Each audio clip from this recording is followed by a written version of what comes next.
In this video, we're going to show you how to create a team. So we're going to navigate on the admin page to team management and then go to the left nav bar and click on create team. You want to give your team a name.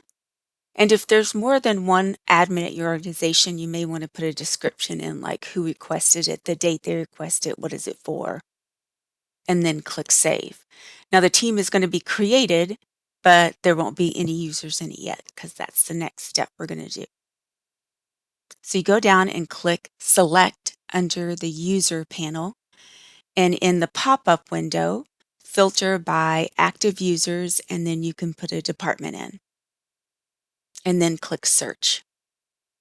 And then select all of the users from that search, and then click the Select button again, and they'll all be added down into the user panel for that particular team.